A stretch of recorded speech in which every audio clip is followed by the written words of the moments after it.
from Galatians, chapter 3, verses 22 to 28 from the Amplified Bible.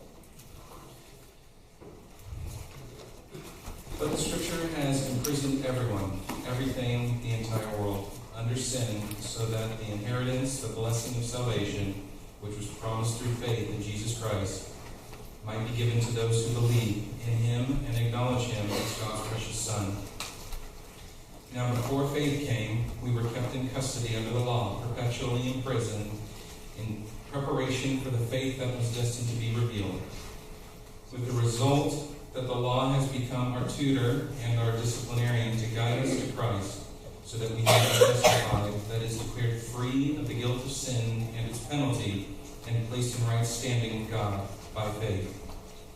But now that faith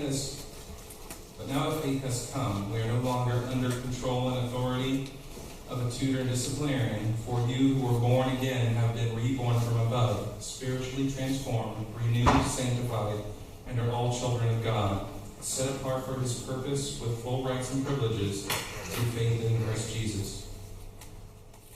For all of you who were baptized into Christ, into His spiritual union with the Christ, the Anointed, have clothed yourselves with Christ. That is, you have taken on His characteristics and values.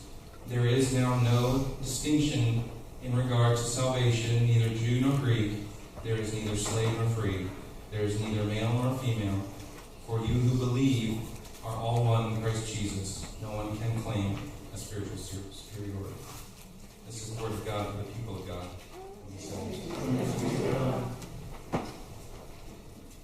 Good morning.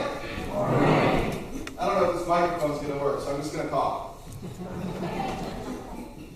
Let's start out. I want everybody in the front 3 rows to stand up. Now turn around and look at the folks in the back 3 rows. Everybody in the back 3 rows, stand up. Look at the folks in the front 3 rows. Do you know what the difference is between the folks in the front 3 rows and those in the back? Those in the front are going to get the coffee and donuts first. Anybody that's not already standing, stand up. Now let's greet each other as Christians and pass the peace. In the words, peace be with you. There you go.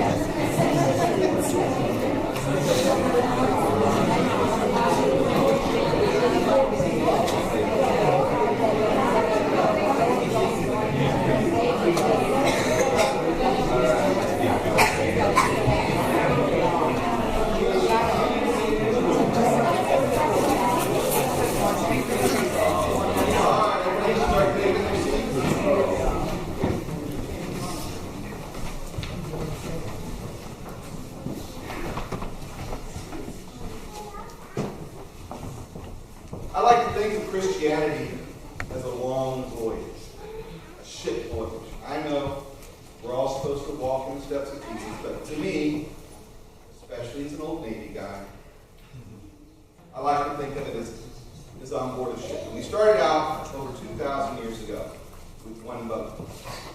One boat sailing out of port.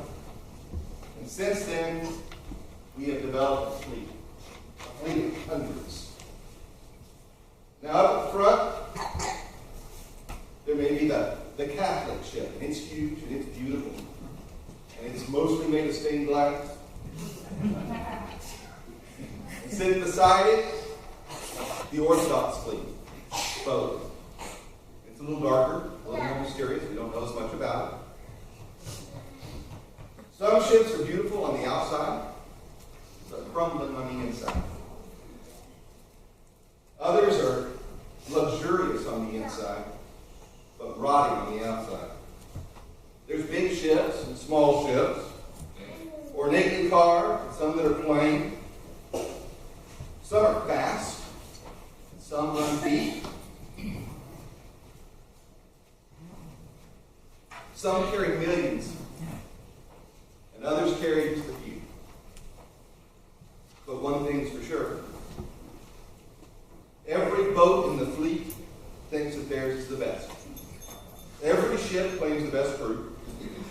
most correct path, the best position. Each one claims a direct line of sight to that original first ship where God is captain. Each one claims a better understanding of where we're going. Now, if you were looking out over the whole fleet, you know how you can tell which ship is the Methodist ship? It'd be the one rocking. Because that's what we do, right? We rock the boat. We have a history of it. You know, and I'm going to give us a little bit of a history lesson. In 1944, there was a general conference, one like we just had, one that we have every 4 years. And just like the one we just had, it was a 10-day conference. Back in 1840, that's how far back it goes. 1840, we had a 10-day general conference. That conference, the main point of that conference was to talk about slavery. That 10-day conference let out 6 weeks later. Nobody was allowed to leave. And it did end in the split of the church between the North and the South. But for 6 weeks, everybody felt their business. Everybody talked about what they thought was right and argued. 6 weeks of a 10-day conference. Now think about that in 1840. You think they had food for 6 weeks? No. Or accommodations for 6 weeks? But that's who we are. We'd rather stand and argue most of the time than we would give up our home. That's not the only one. In 1761, John Wesley, the founder of the Methodist movement, defied the Church of England and appointed a woman as a minister, which is a practice he continued throughout his ministry. In 1761, that's before we were a nation, before there was such a thing as women's suffrage or women's rights, John Wesley appointed a woman as a church writer. In his sermon in 1786, called On Visiting the Sick, he said this regarding the teaching of submissiveness to women. It is long past for a maxim that that women are only to be seen but not heard. And according to many of them, they are brought up in such a manner as if they were only designed for agreeable playthings. No. It's the deepest unkindness. It is horrid cruelty. It is mere Turkish barbarity, and I know not how any woman of sense and spirit can submit to it. By the way, in 1784, he also removed the word obey from the wedding vows for Methodists. Whoop, whoop.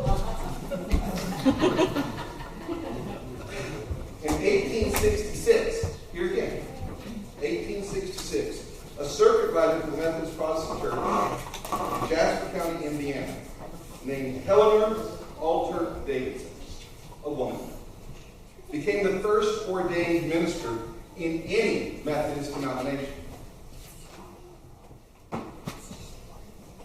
Now, I'm not here to tell you that we're always on the right side of things. We're not. John Wesley abhorred slavery. He hated it. And yet, you just heard, he split the church open back in 1844. There's a book out. It's called When the Church Bell Rang Racists. Now, I would highly recommend it. It's a historical account of what happened in the Methodist Church in Alabama back in the 1950s and 60s. It's a personal memoir of the author, who was a Methodist minister back then. From the very beginning of the study, he makes it clear that the Methodist Church did not respond to the civil rights movement at all. In fact, anyone who did show sympathy, especially among ministers, was punished, threatened, transferred, intimidated by his own white congregation and pro-segregationist groups. The point I'm making is that we as a church have a history of division. We have a history of not playing along, of standing outside the norm, even with the embarrassment that was the church's stance on civil rights. It's important to note that there were preachers that would rather stand up and take the punishment than lay down. And there were a lot. Which brings me to what I'm here to talk about. As a church, we came together 3 weeks ago for our once every 4 years world conference called the General Conference. It's a good name for it, right? We had delegates from around the world, all over the world, gathered for the purpose of talking about the direction of our church, passing legislation, hearing about our good works. Of course, if you watch the news at all, read the paper, got on Facebook, look at Twitter, or any other way you get the news, you would think this church is about one thing, right? One single issue that we seem to be fixated on. But before I talk about that, let's talk about the other things that happen. We passed a $6 million budget, $600 million budget worldwide. $600 million. Now that represents 1/10 of what the church worldwide brings in. $600 million is 1/10 of what the overall church brings in. That's our apportionment coming from the church and going to the main body. $600 million. We were updated on our Imagine No Malaria campaign. The good news is we cut malaria in this last year. We cut issues of malaria, the disease, by half. Half. Cut it in half in a year. We distributed over 2 million nets. We celebrated 75 years with the United Methodist Committee on Relief, or UMCOR. That group distributed $6 million in food and supplies. And not to the governments that needed it, not directly to the communities that they were serving. These are people that went out after earthquakes, hurricanes. They went into places that nobody wanted to go. This is our church. United Methodist Committee on Relief. Volunteers got on planes, loaded up supplies, and distributed $6 million worth of food to over 100 affected communities. That's who we are as a church. We approved a new songbook. It's going to be online. It doesn't sound like a big deal, but you'll be able to access it from the internet.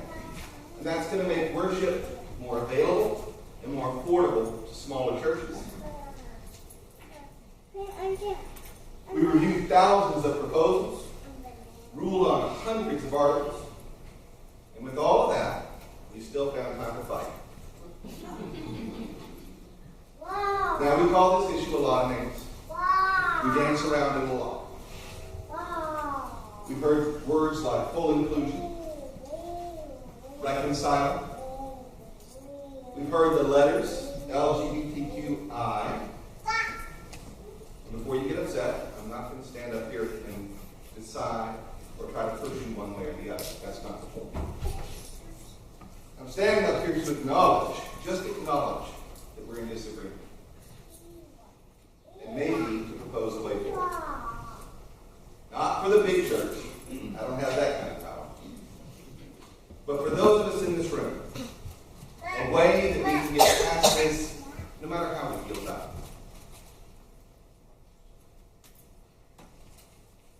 I'm going to propose that we go back to our roots. You see, John Wesley, the founder of Methodism, didn't found a church. He had no intention of founding a church. He was a member and a minister in the Church of England. what he founded was a movement. He came over here from England and started putting communities together, meeting people where they were at, bringing them together, all over the United States, back in 1761, which was a much smaller place then. When he left and went back to England, he reported on everything he had done, and the Church of England went, what? You let a woman preach? They were disappointed with him, he and his brother. But he kept it up.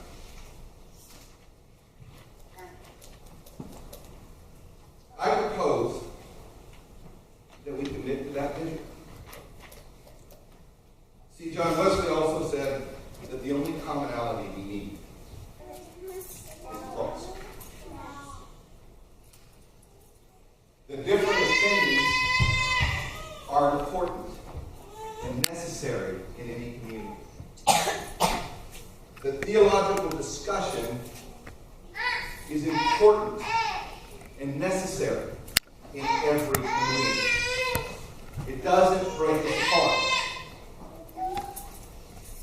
It brings us together. It gives us something to talk about. Now, what I'm proposing is that we quit defining ourselves by the false binaries. Left and right, conservative, liberal, progressive, or evangelical. I propose that we leave politics to politicians and just be a church. I propose that we remove that sort of language from our vocabulary. And the result is, when we speak of things, we say, we. We are divided. This is our problem. Not us and them. They believe no more. We. Us. See that cross up there? Jesus isn't on it anymore. And he's not looking down. Jesus ascended into heaven. He's not looking down from that cross to the left or the right. He's looking down from heaven at the body of Christ.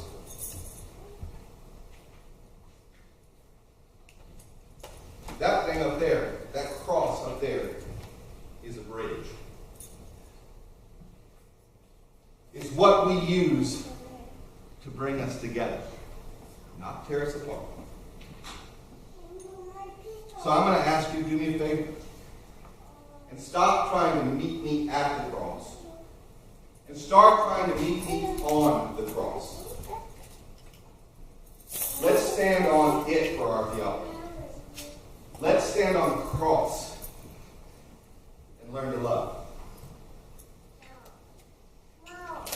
And when all the ramps are built, all the kids have school supplies, when we've made sure that all the children in the area have eaten and have a Christmas,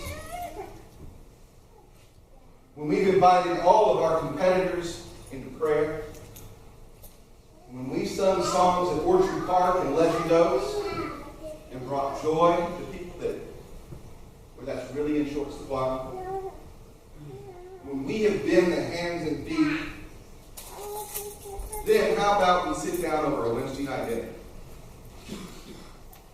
Or at a UMW meeting? Or an over 55 meeting? How about you guys come and we talk like human beings? And we discuss it without fear.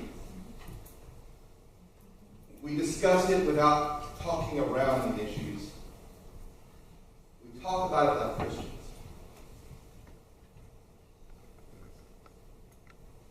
If you don't understand what's going on, when's the next reconciling meeting? 26th. The 26th. Whether you agree with that or not, show up. Find out what it's about before you get upset about it. Come. You don't have to agree. You just have to be there and listen, because that's kind of fun. And I promise you that you'll be listened to too, because that's what we're about. Now, I further propose that we not participate in the language that's defined this debate so far. Let us remove words like bigot, heresy, blasphemy. Let us assume that we are all traveling in the same boat and have no agendas, at least none more than the greater glory of God. Let us refute the world's definitions and assume a Christian spirit resides in each of us. That we all are all reaching for the same salvation. We are each humbled by His grace and forgiveness.